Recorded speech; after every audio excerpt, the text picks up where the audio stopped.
meeting is being recorded.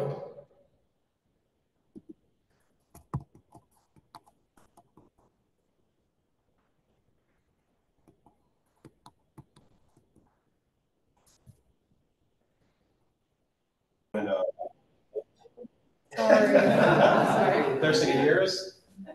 Is he unmuted or unmuted? I'm alive. Oh, okay, there we go. Hey, man. I'm just doing a quick intro for you, just kind of setting the premise here. So basically, Thurston and the group, Sonic Youth, have been part of the DNA for New York. I would view as inheriting the legacy of both Lou Reed on one hand and what bands like the Talking Heads, the Swans, all sorts of bands that had come out of this downtown sort of Bowery area where in New York at that time, you got to remember the Bowery was where a tremendous amount of, like William S. Burroughs' studio had been there, Allen Ginsberg. And as a matter of fact, Thurston, you might not remember this, but there was an opening, I believe, where we first met at Tony Shafrazi, and there was Allen Ginsberg was hanging out. And Tony Shafrazi Gallery had this quirky, bizarre Jewish novel opening. There was an artist named Bram LZ. You probably remember this. Thurston is one of these guys who, when we get into it, we both are record collectors. So people would just begin talking about 45 vinyl or the rare limited edition stuff, cassettes. All of these things have gone through the information, roadkill and the information superhighway at this point. But when collectors start talking, it just gets into these kind of meta dimensions. And so Thurston is one of these people, he can remember every edition of an album, which to me is like shocking. And I was like, how does he remember everything? It's like, it's just, anyway, when you begin a conversation with him, it's this kind of indexical realism. That's my nickname for Thurston. It's kind of, on one hand, as a musician, you tend to find that musicians are generally kind of in one, left brain, right brain kind of area. They're not really interdisciplinary in that sense. So Sonic Youth and the legacy that they were kind of bringing to the 90s and 2000s was this kind of radically inclusive approach to things. And noise, atonality, and above all, the sense of kind of critiquing the legacy of rock from the viewpoint of noise. So this is where I think Thurston and the book that he's just come out with, you got to remember, I think the DNA of a certain moment of New York, sorry to keep using the word DNA, but you have to remember these are interconnected strands that the 80s and 70s, for example, Lou Reed's album, Metal Machine Music, or somebody like Reese Chatham or Glenn Branca, these are all renowned composers that many people might not know. Glenn Branca had this one piece called 100 Guitars Playing Noise and Feedback that was very influential on a very specific scene. But then you'd have someone like Yoko Ono, who had championed this idea of atonality and mixing noise and music. So with that said and done, Thurston, we have a great packed house here. And I just wanted to kind of jump in and start riffing with you if you're cool with that. Let's do it, yeah. So let's talk biography. I know from the book at least, there's layers of your relationship both to Connecticut, Florida, and some of the music scenes that you were kind of coming out of when you moved to New York. Do you want to unpack that for a second for the audience, just to kind of give people a biography backdrop? Well, first of all, Paul, thanks for having me on your show. Yeah, it's interesting. You sort of mentioned something about the whole idea of collaboration. Collaboration was always very important to me.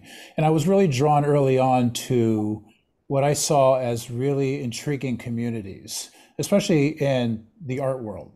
I lived in a household that subscribed to the power of art. And my father was an art professor to some degree. There's a lot of music in our house. I realized when I got into my teenage years that wasn't really similar to most households that I would visit. There was usually just a television and TV dinners happening in these households, and I didn't see any art on the walls or art being made or music being made, etc. So I knew that we were quote unquote different in some respect. But so in that sense, it sort of drew me towards like, where are the other people who are interested in this? And I certainly saw it in the music world, just sort of like looking through record bins and sort of seeing sort of like-minded sort of interests in what was going on in any genre of music. Of course, it was rock and roll music that I was mostly attuned to, having an older brother who already had turned me on to it in the '60s and onwards. But when I started seeing these scenes of of like these kind of micro community in downtown New York City, which was about an hour and a half from where I was living at the time in the early '70s in rural Connecticut. Um, I was really drawn to that. I was like, who are these people and why are they all in the same room? And what is this room? I was really interested in the environment of it. And so luckily the literature of the music, which was like the rock magazines that were local to New York, specifically a magazine like Rock Scene magazine that was almost 99% pictorial. So there's all of this black and white photos of what was going on in a club like Max's Kansas City or CBGB or some other locales in New York City. And I was really intrigued by that. And I was intrigued that it was kind of glorifying this new kind of urban renaissance of music that was sort of, reclaiming the essence of what rock and roll was, like this kind of primal expression. All of that was, for a 16, 17 year old living so close by was really, I don't know, it was really narcotic in a way. So I kind of tried to figure out how to get there and sort of see for myself what was going on. And I like the fact, I did an interview with Ian Mackay from Fugazi, Minor Threat, about this, and he said he had the same sort of attraction when he was young, but it had a lot to do with him, just like the idea of having a gang, is how he sort of put it. The idea of being in a gang and sort of this power in numbers, that you could sort of walk down the street and people would, pay attention because you were strong in numbers. You were safe in numbers too.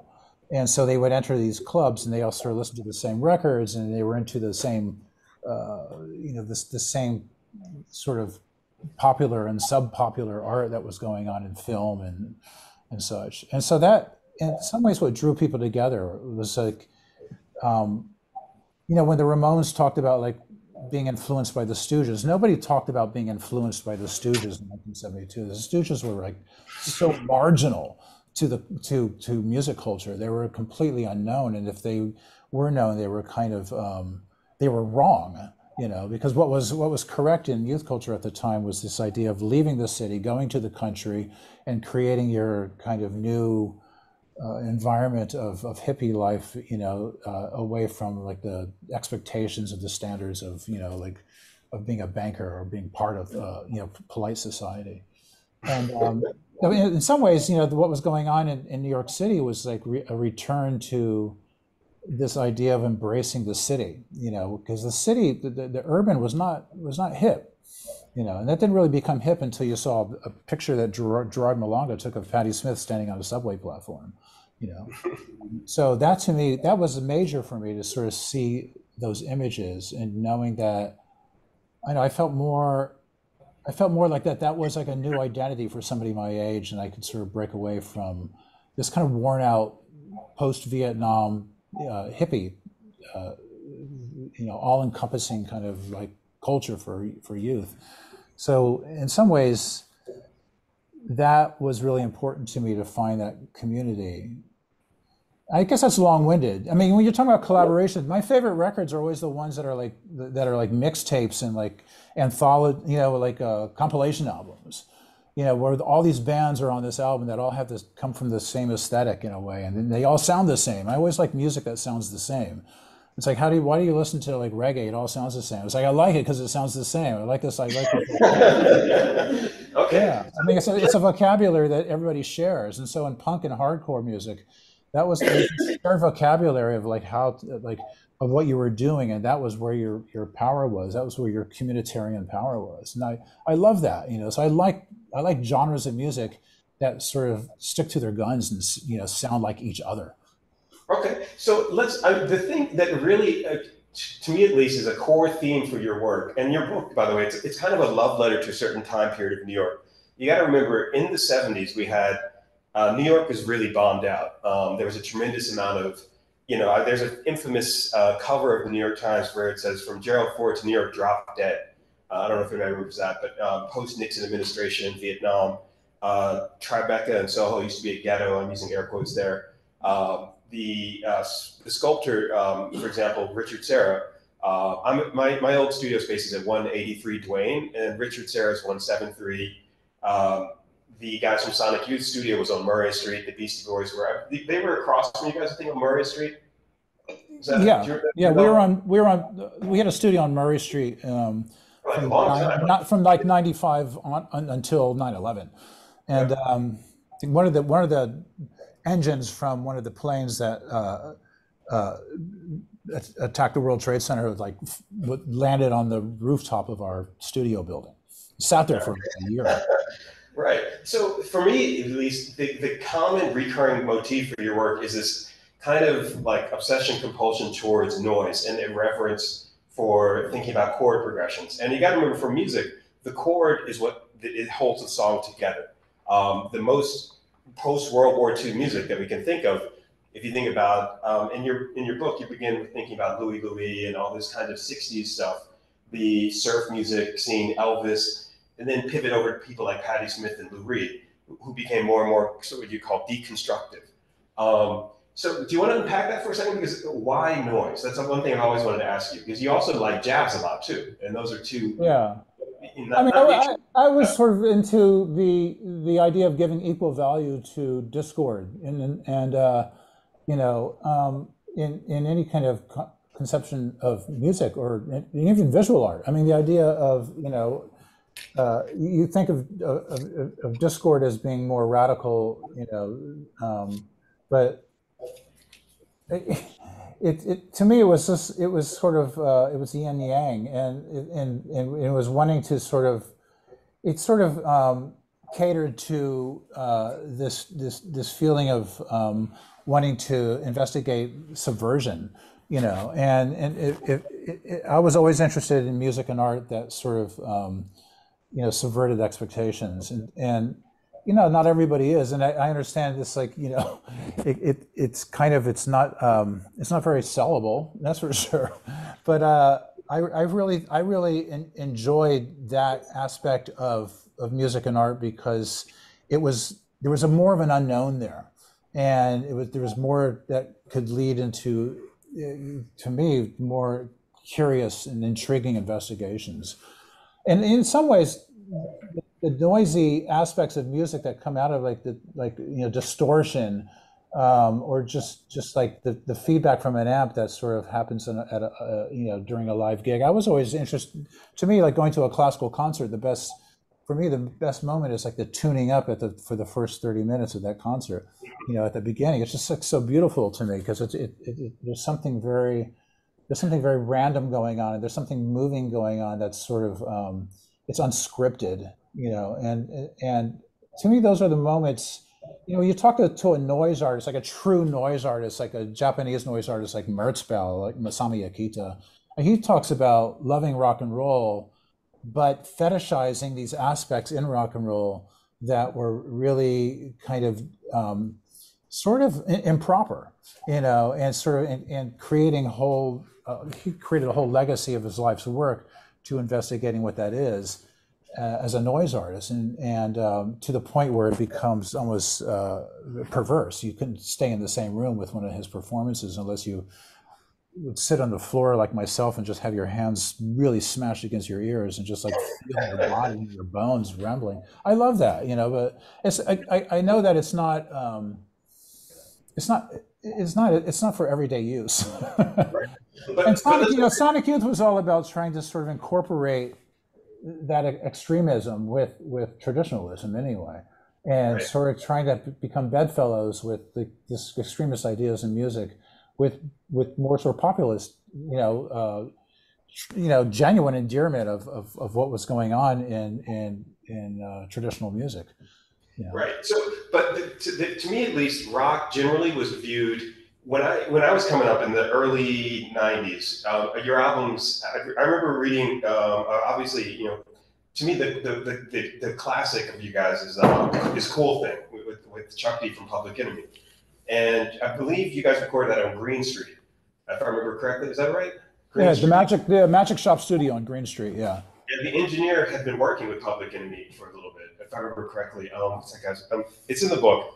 And the engineer on that record was Nick Sensano, and he did work on he worked on It Takes a Nation of Millions, Hold Us Back. And so when we went to check that studio out, and he told us he had worked on that record, that was an immediate selling point, you know, that we would work with this guy. And it was the first time we were working with like some budget from a major label, which was Geffen. So we had a little coin, which was unusual.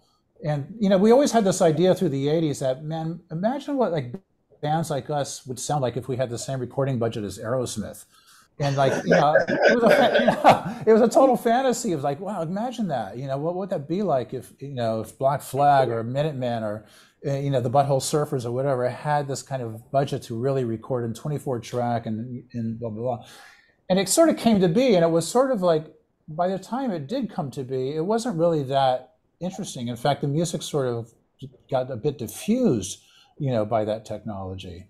But, you know, when we heard that Nick Sensano had worked as an engineer on that record, then he said, well, when you guys come in, it'll be at the same time that Public Enemy will be working on their new album, which turned out to be Fear of a Black Planet.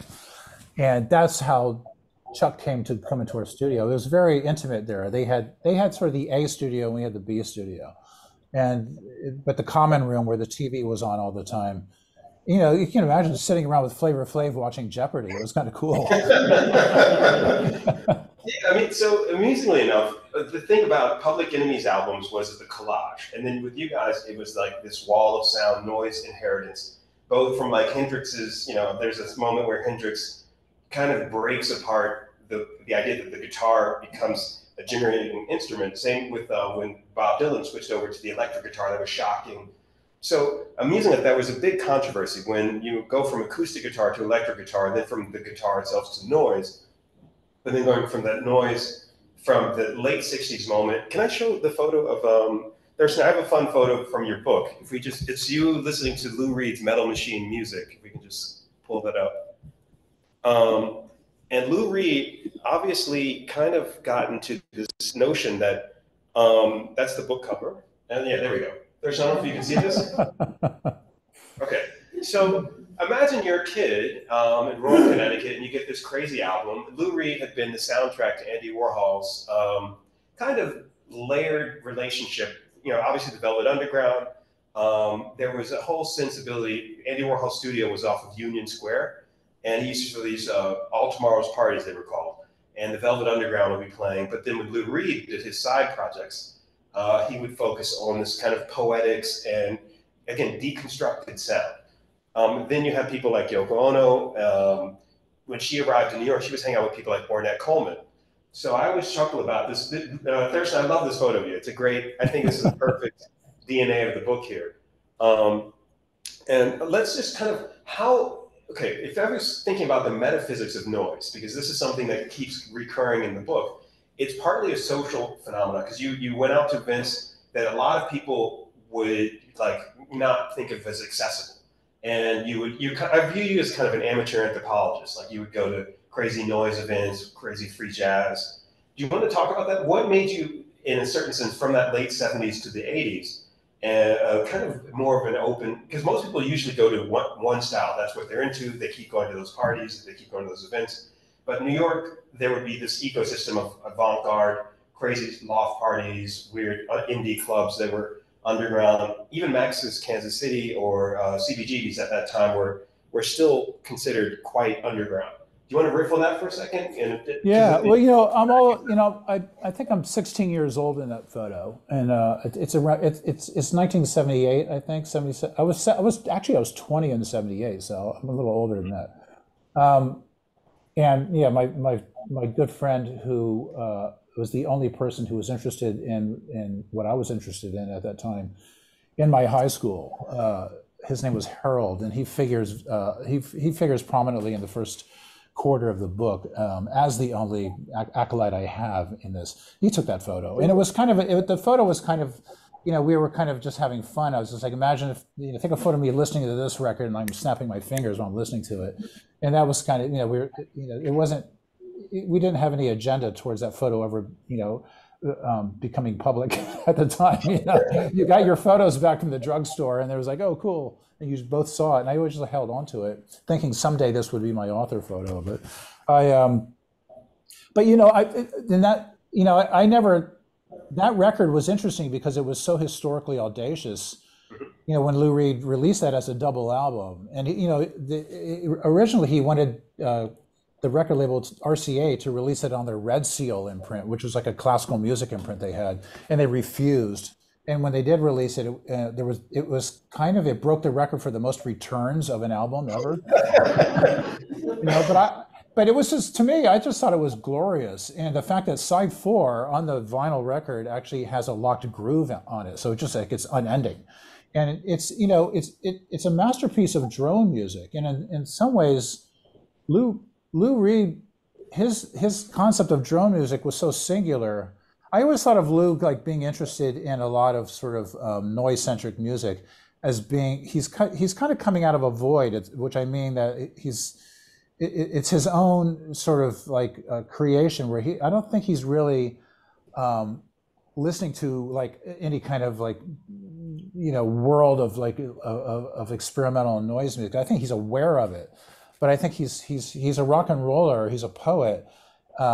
His bandmate John Cale has been playing sort of like long form drone music with Lamont Young and his cohorts, in the Dream Syndicate in the 60s. So Lou's certainly aware of all of this, but he kind of like blows everybody away by making his own sort of drone noise record that is just like nobody can touch it.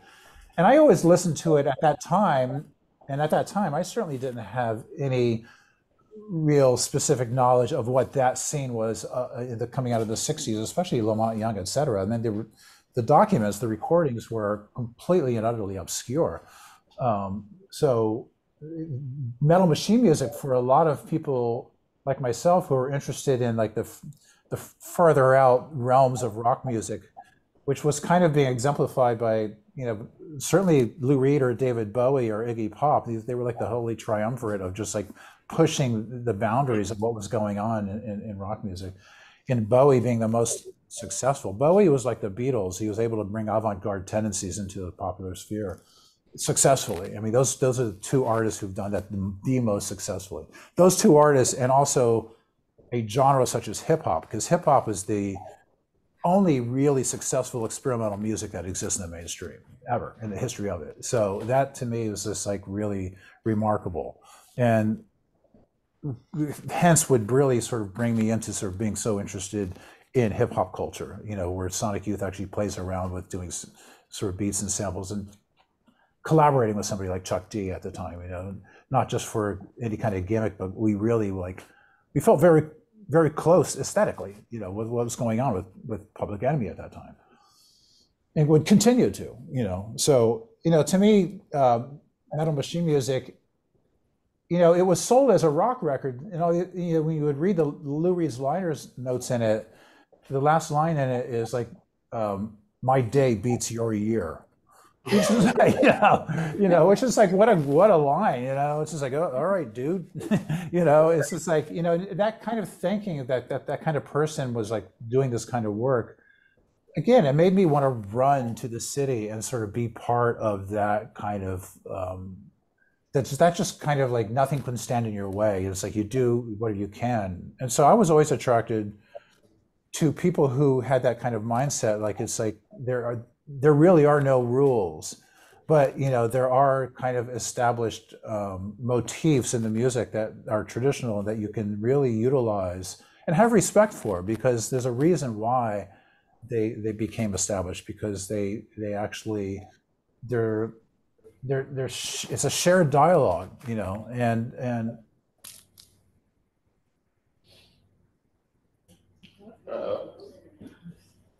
it maybe is buffering.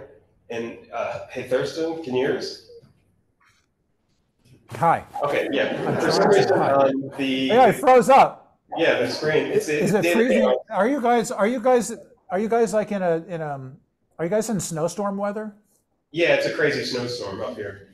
Last night the electricity Oh, even went out. really? Yeah, but it's snowing I'm down outside in now. because I'm down like in like the tropics. So like I I am. Right. Well, we're in a small town in the middle. Like, actually, the music of this town has a quirky history because John Lennon and Yoko Ono bought a house near here called the Imagine House, and Yoko lives about 20 minutes up the road. So I was gonna. As a matter of fact, can I show another photo? So there's occasionally. Do you remember?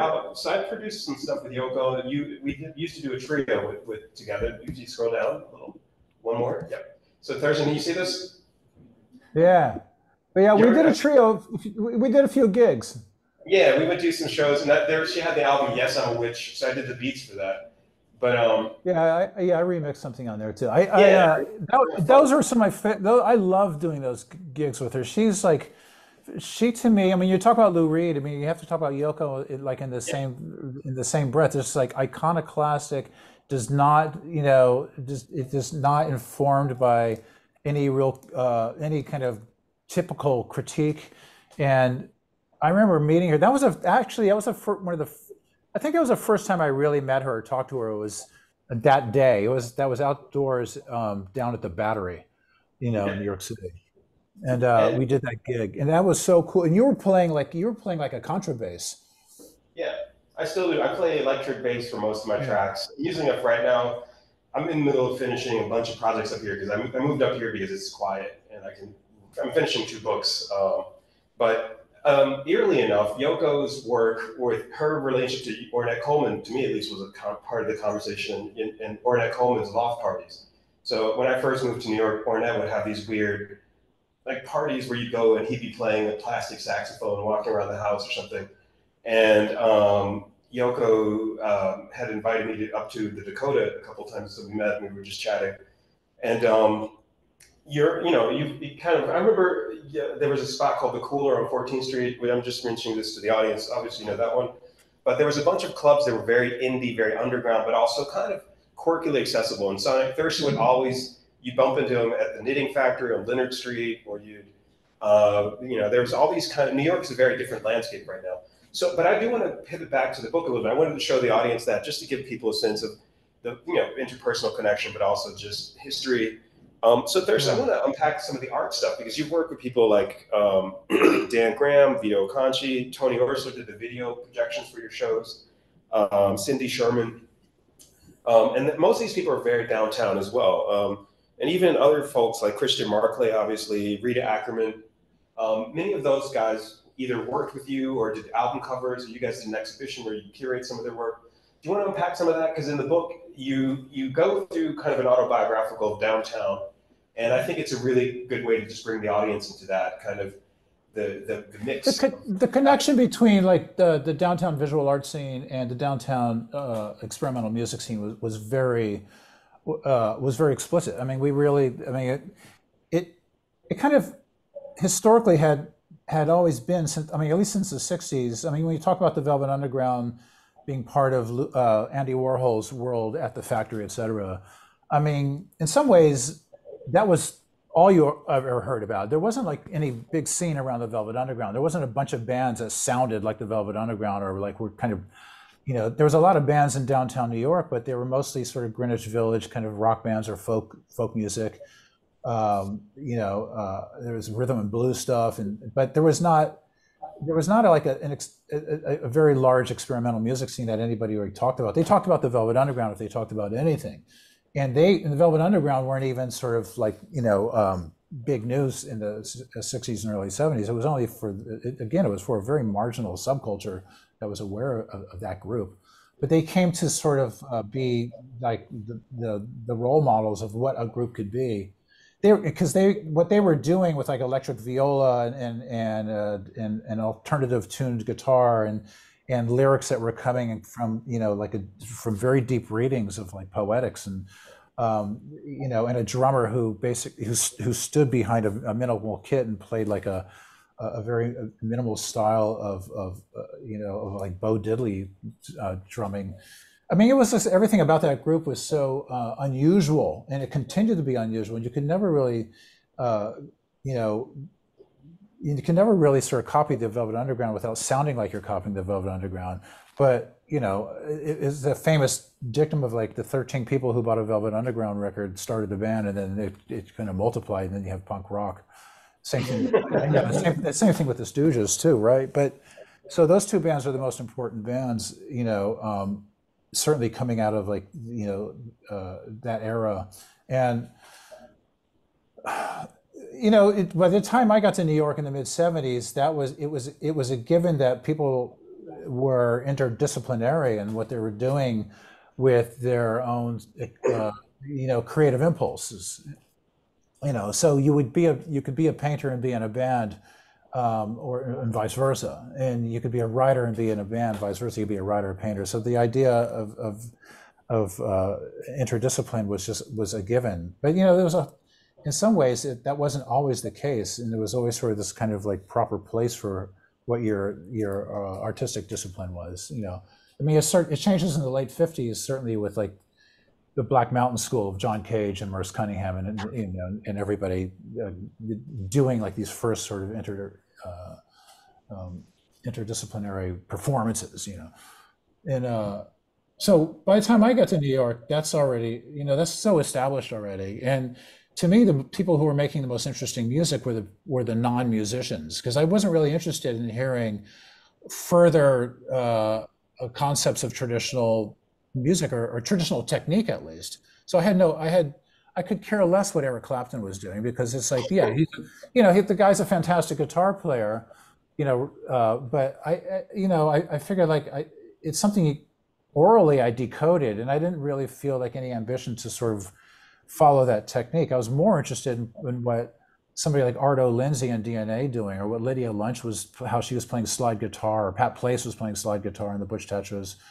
These groups that sort of were coming at it really through like a different entrance, and that to me was like, it was all about being new and raw, and creating like creating technique that had yet to sort of be discussed, in like music culture. So it was always dismissed, as being wrong, and we kind of like embraced wrongness.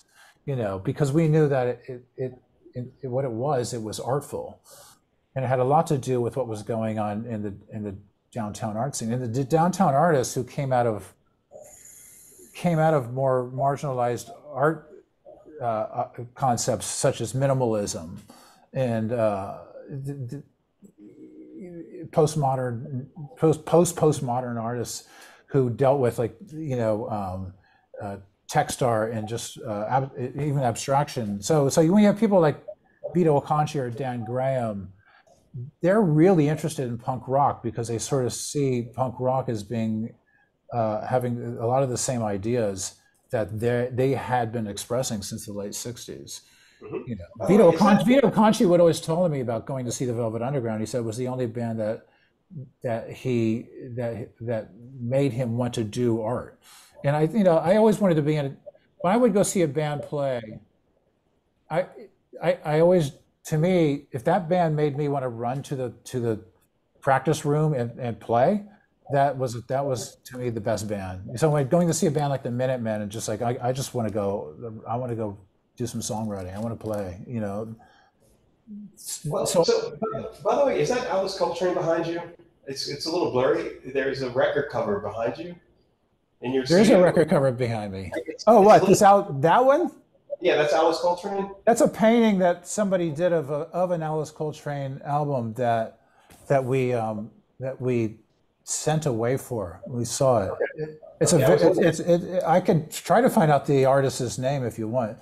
No, it we got a couple of hers, and I was wondering if it's like it's a rendition. Yeah. Okay. It's a painter's rendition of an Alice Coltrane record.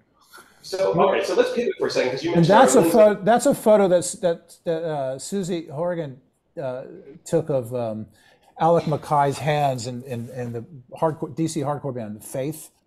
I think it's Alec Mackay's hands And they used to put X's on their hands in the early 80s, so like they would prove that they were underage and they could not be served alcohol in clubs. All right. Yeah, Well, yeah. so you mentioned that Arto Lindsay, and also there was a whole moment where Brian Eno produced this compilation called No Wave New York, and that became a thing, like No Wave, and there was New Wave, then there was No Wave, and Brian Eno, as a producer, went on to become highly influential. Obviously, he produced everything from Talking Heads to U2.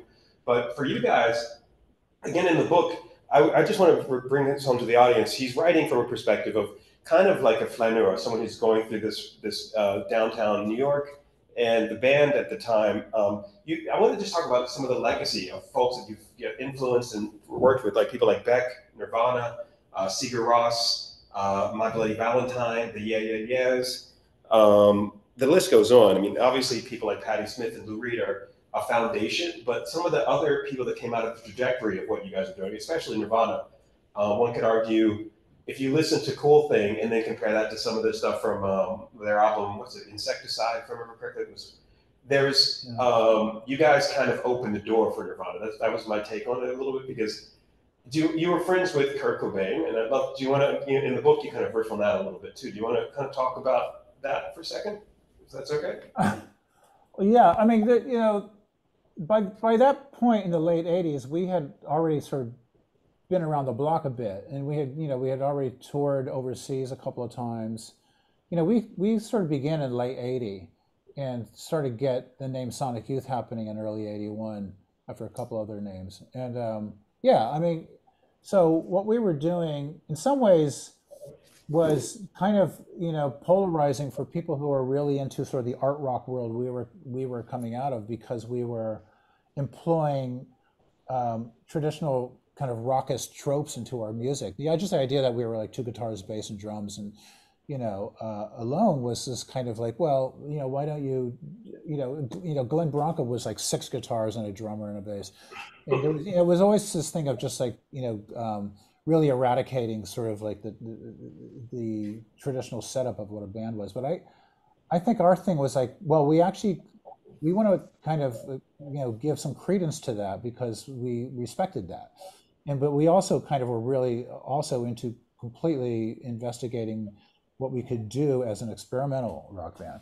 And so, like I said, it would polarize a lot of people who are into like, you need to deep six anything that has to do with rock and roll, or people who are really into sort of more traditional aspects of the music, thinking we were just too weird. So we could never really win, but we just kept at it. And in some ways, that generation of Kurt and Chris and the Nirvana guys or the Pavement guys, or they were they were like kind of like they were like these intellectual kids growing up in outside of the cities, and they were it was resonating with them. So people like Kurt and Chris, or Steve Malkmus or whatever, you would see them in the audiences by the mid to late 80s, and then they were starting bands, and some were better than others. Certainly Nirvana were kind of great. I mean, I was already sort of really into what was happening with a lot of bands in the Pacific Northwest that Bruce Pavitt was releasing on his Sub Pop label. And I knew Bruce for years, and when he was trying to create that label he originally wanted to travel across the USA just recording regional bands and putting out these compilations of regional music from around the country, which I thought was brilliant. But he sort of went back to Seattle and decided just to focus on that region.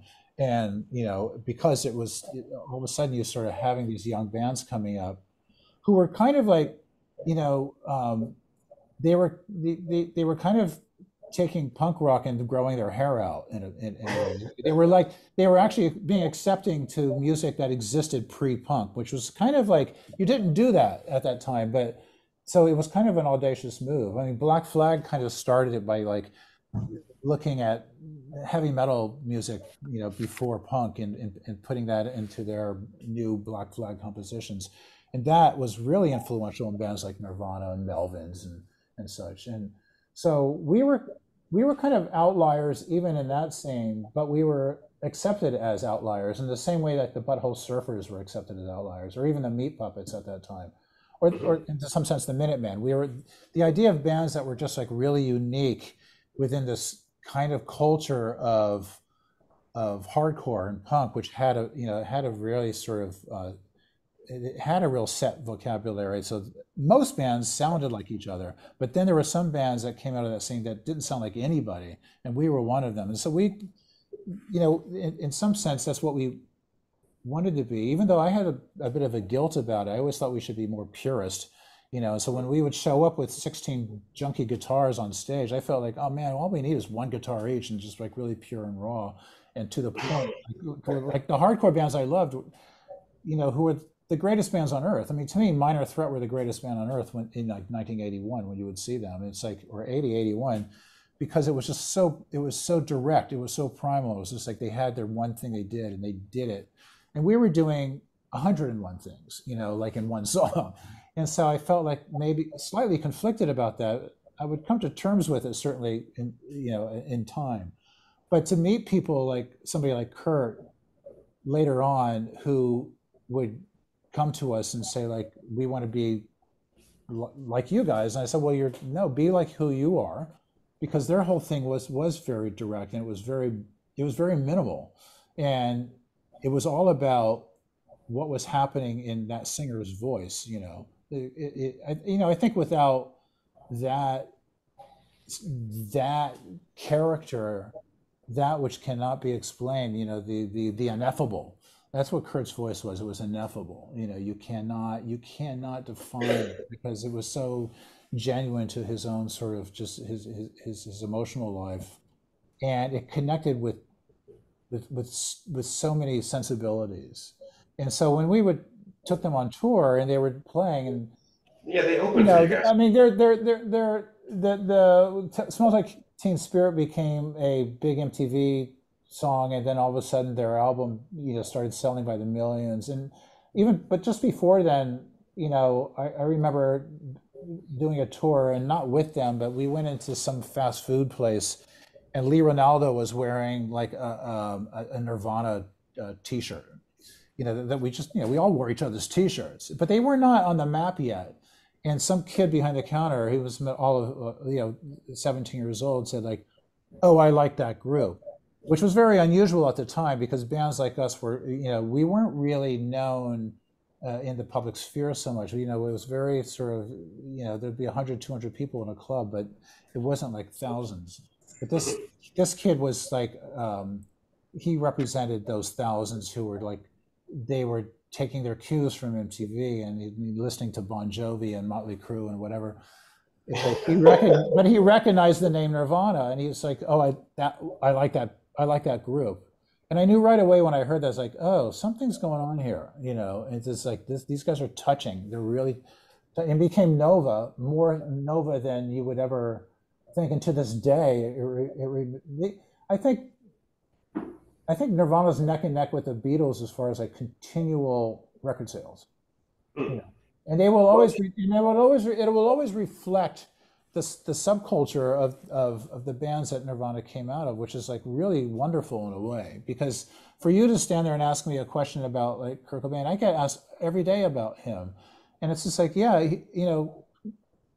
Kurt was fantastic, and it's a shame that he died so young, but he certainly is not the only one. There's so many like wonderful artists and musicians who, Kurt was inspired by and inspired as well. So it's kind of like there's an imbalance of power in celebrity for sure, and he knew that, and it was troubling.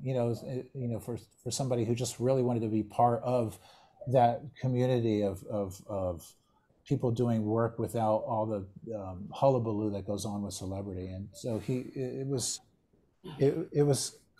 conflicting for the young man. I think he dealt with it okay. His mortality was due to other issues besides that.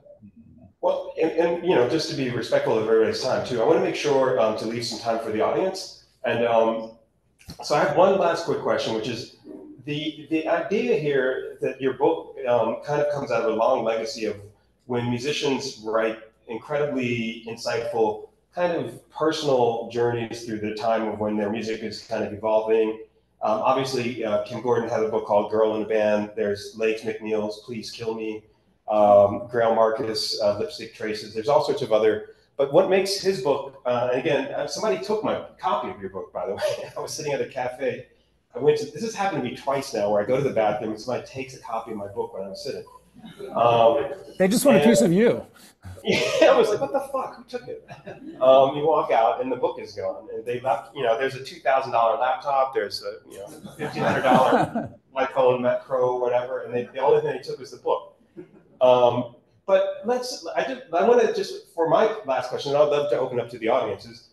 In a certain sense, you've always had a sense of radical inclusivity and openness to all these different approaches to music.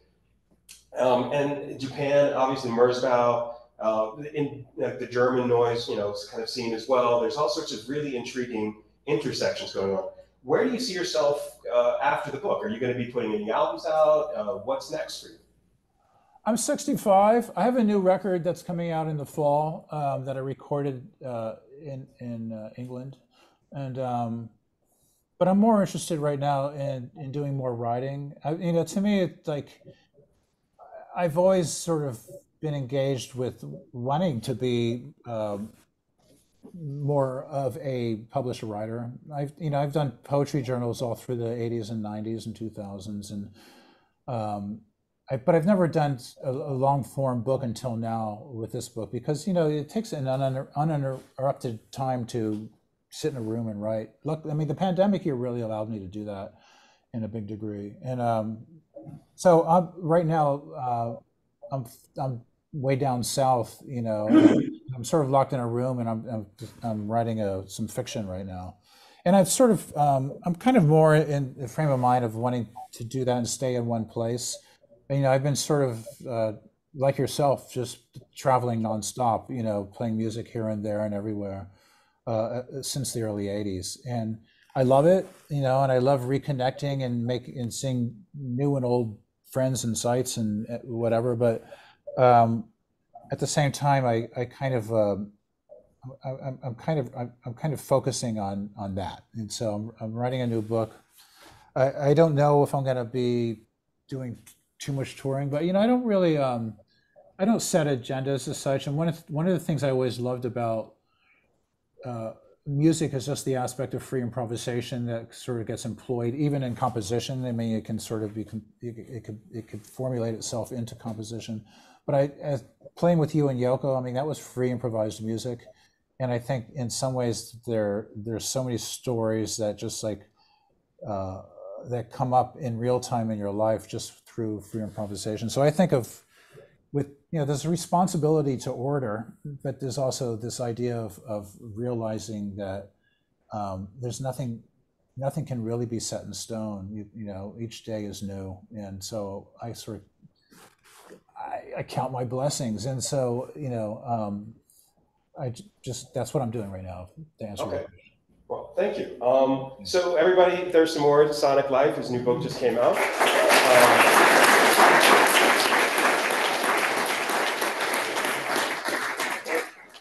Thurston, if you're open to some questions, maybe you have time for a couple of questions. Feel free. We have an incredible mind here, and if anybody has, Sally, how do we do it? Do I pass them the mic? Okay. So anybody have any questions? You want to riff with Thurston? There's this gentleman over here. You want to? There you go. I don't get to see you guys.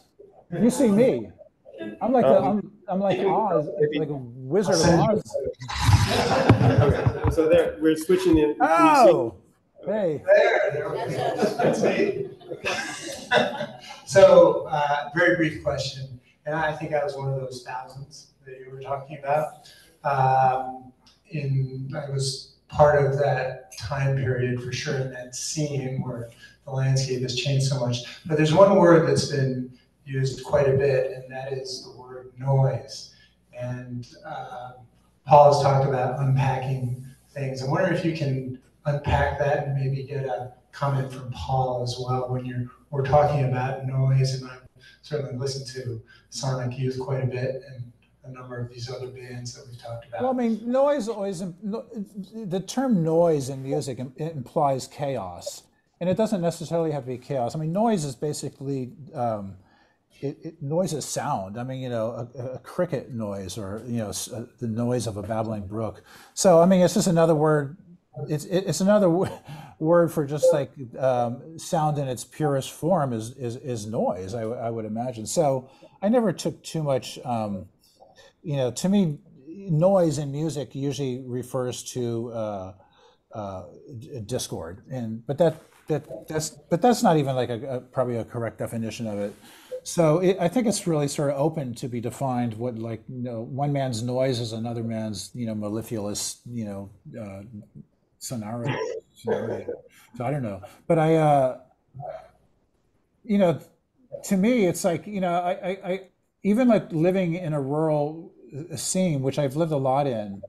I lived in New York City for since 79 to like 1999.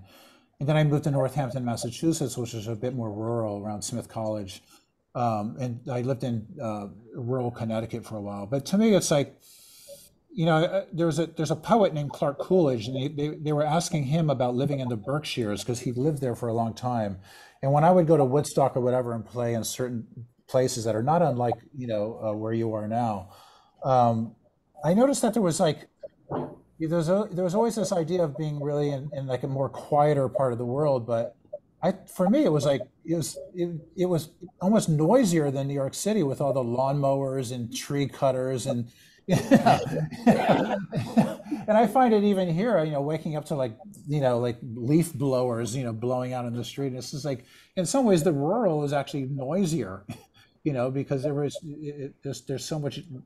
There's so much yard work going on, but I have to sort of like train my brain to think like it actually sounds pretty cool, So if I can make my guitar sound like that lawnmower, then like that's actually really wonderful. Very influenced by machine noise, But yeah, I don't, I mean, noise. Like I said, noise. It rhymes with a noise. Okay. Does anybody else have any other? Here's the microphone for you. Silly question, but I'm interested. What was the most crazy, intense, memorable performance of Sonic Youth that you cannot forget?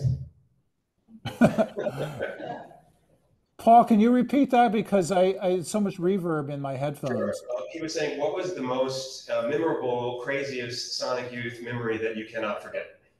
Oh God! I mean, when I wrote this book, it was going to be, it was 800 pages long, and we edited it down to like just under 500 because I had all these different I had a lot of escapades in it, and in some ways I didn't really want to write so much about that. I kind of wanted to write more about just just that kind of that journey of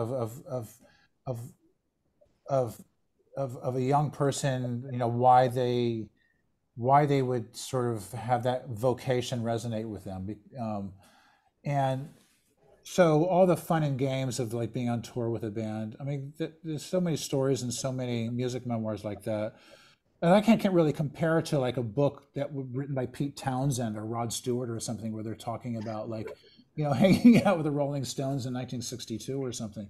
This is like,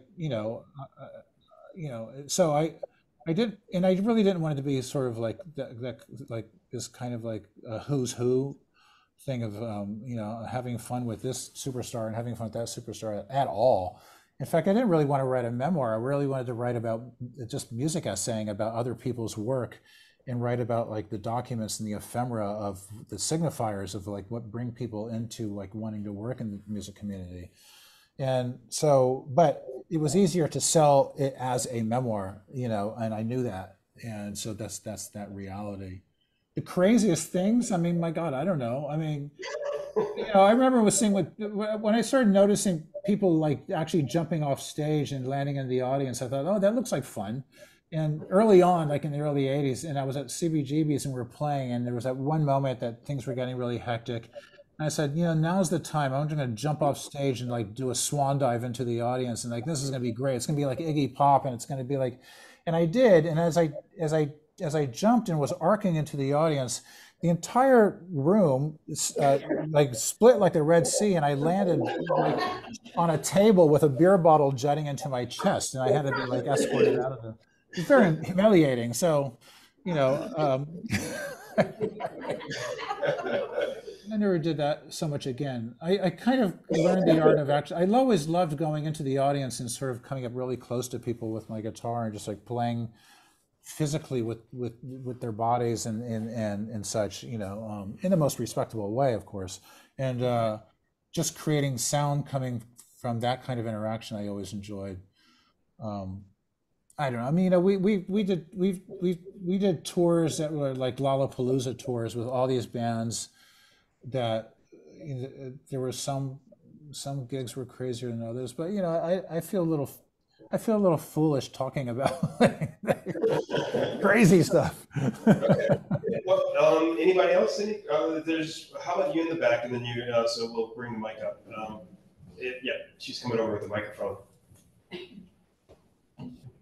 Hi guys. I just have a question maybe for both of you. You guys were involved in a lot of scenes and shape things.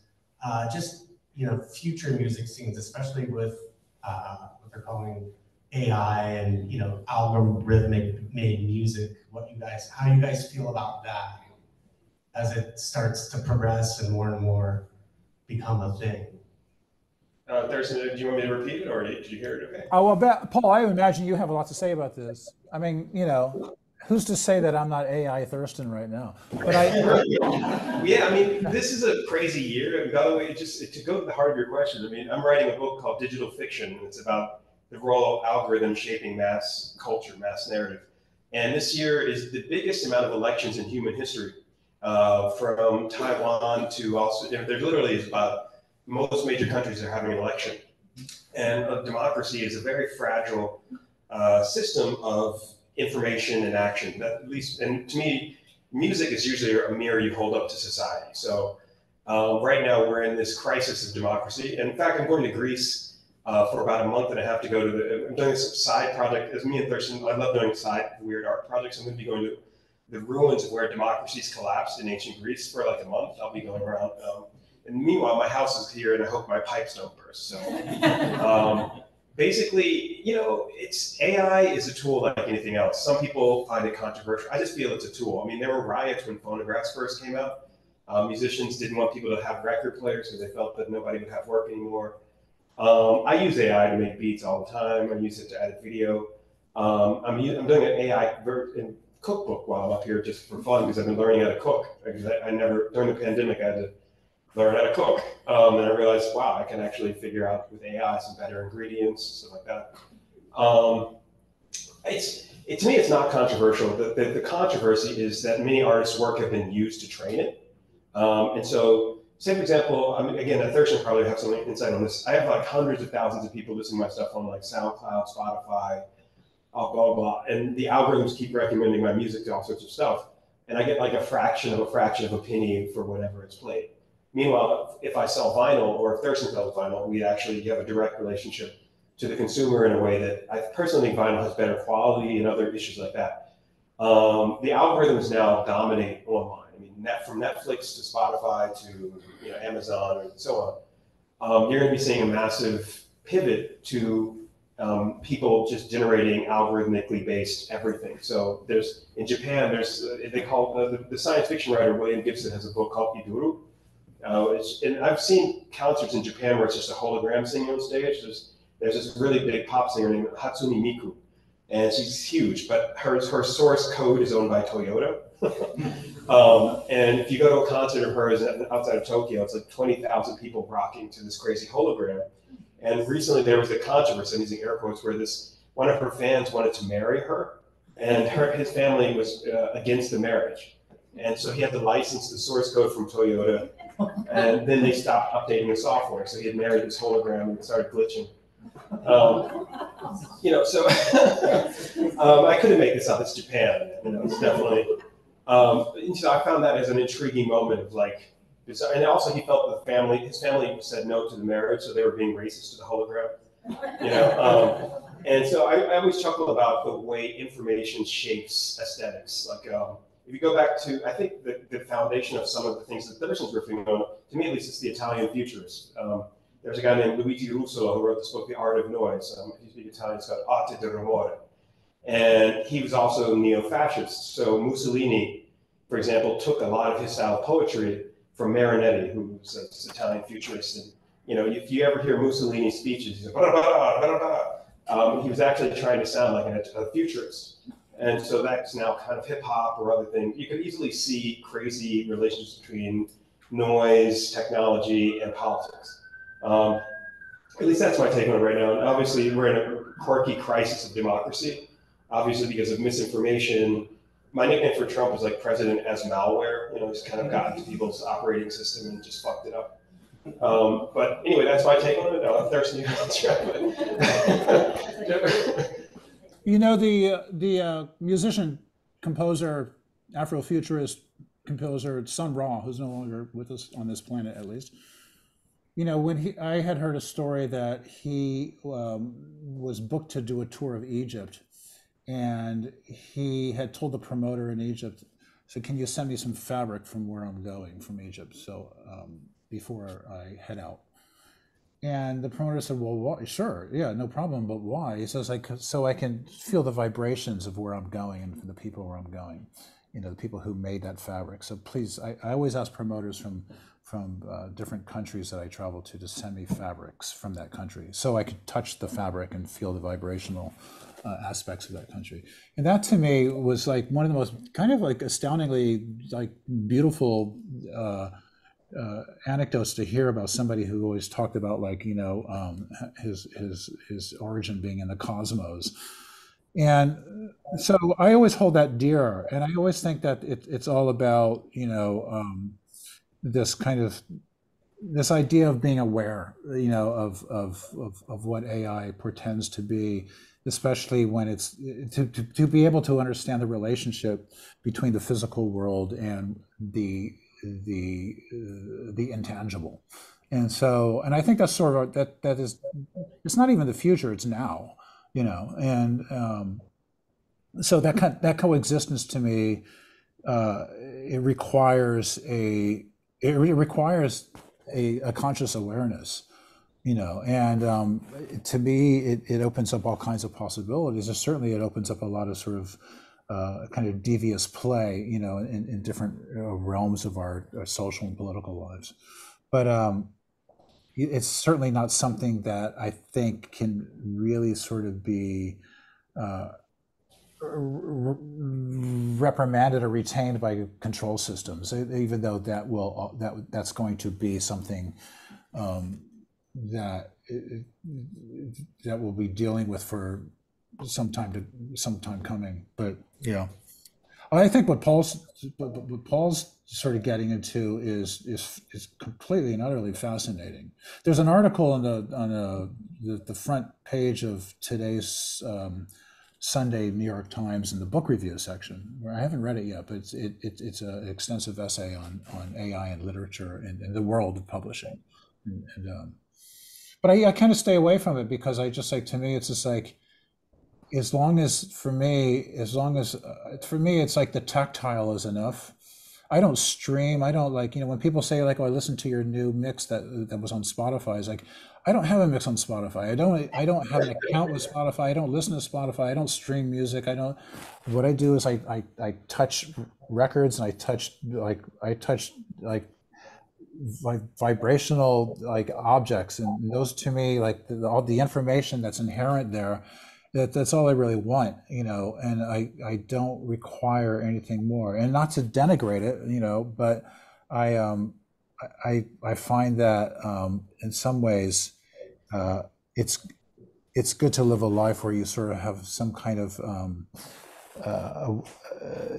idea of keeping things clear, of clearance, and so there you go. I mean, but I'm super curious about how the development of AI technology in our lives, as long as it can, if it can eradicate Donald Trump, I'm all for it. Okay, so there was a question in the front. So how about you, and then you, how are we for time, Sally? And also Thurston, thank you so much for making the time. I really want to, we'll make sure we have time enough for everybody to buy copies of the book. And so maybe two more questions, and she can be maybe the last one. So there you go. I'm just curious, you're talking a lot about, like, you were talking earlier about lineage. So like, you talked about the Velvet Underground kind of, and then, you know, the experimental scene in the 80s with Sonic Youth and then Nirvana. I'm curious if you are sort of seeing, or what you think is sort of any bands or artists that sort of existing now these days that are sort of living in that lineage, which, you know, based on what Paul was talking about, you know, sort of everything being sort of yeah, I mean, I'm sorry, there's legions of bands and artists coming out of that world, but it's a different world. I mean, there's been such a paradigm shift about how we sort of interact with each other's work and music, certainly because of the digital realm. And so I think the tradition of even starting a band and putting a record out, which is like the age-old way of making music, at least from, you know, from the age of technology of when we could do such things, you know, post bards, you know. But I think, you know, being a young person and wanting to sort of choose as your vocation to be a musician, it's defined by what is available right now. And what's available right now is sort of platforms on the internet, specifically something like Bandcamp, you know, which is initially created as a very sort of artist-friendly a platform for everybody to have equal value as somebody, you know, sharing music, selling music, buying music. And when I look at that, it's like, to me, it's like it's sort of this universal and open record store. But like I said, I don't find any meditation there. I mean, well, actually I do a little bit, but for me, the physicality of going into like a, you know, into a self-enclosed space where there's like bins of like information, be the records or books on a wall, and just like being sort of alone yet together and peeling through this stuff, because you always other people in the room, but you're kind of in your own space, and you're kind of moving through all this ephemeral information and gleaning like these mechanisms of just like what appeals to you, or what, you know, what doesn't appeal to you, or what's, you know, and possibly sharing that with people you're with or not. That activity to me doesn't exist in any other which way. It certainly doesn't exist, you know, on a laptop, because you are pretty much in your own sort of space. And I sort of like the idea of shared space, and so, and I find I utilize both, and I find that there's so much great work happening at any given time, and I don't really underestimate the intelligence of any young person finding music that informs them in any beneficent way, and because they do, and it's like, so yeah, I mean, it's that's my answer. Okay. Ecstatic peace. Oh, you want a microphone? Just talk about ecstatic peace. Okay. Ecstatic peace. Last question. Let's talk about ecstatic peace. Ecstatic peace it's the name of the label that my wife Eva and I use for book publishing, and there's an adjunct to it called Daydream Library. We've released records by Devin Ross, a wonderful songwriter, Los Noobs, I'll say here, Seafoam Walls, Shonda. We released records by these people.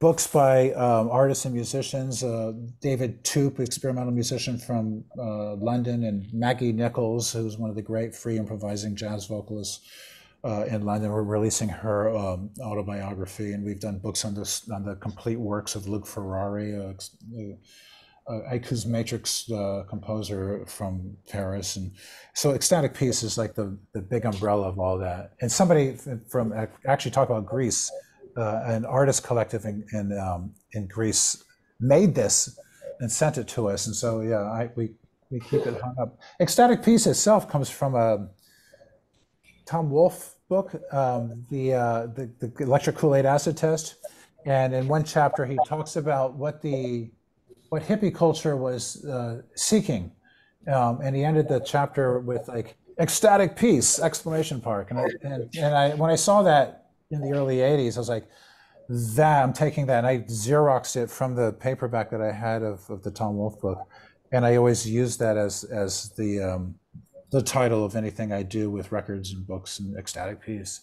And I like the idea of ecstatic peace. I think that's sort of, if you can really attain some kind of sensibility, ecstatic peace, like this beautiful young boy in a wild green hoodie in the front. He's living in ecstatic peace. All right. Well, I want to make sure we have enough time for everybody to get copies of the book. I believe, Sally, they're downstairs? They're downstairs, and a number of them are autographed by Thurston as well. And with Thurston, we have a great local bookstore called One Grand Books. They put on a Catskill's Literary Festival, so they are kind enough to support the book. And I think if we do sell out, they'll have some way to kind of get people copies. So everyone, Thurston, I want to say thank you so much for making the time. Love the book.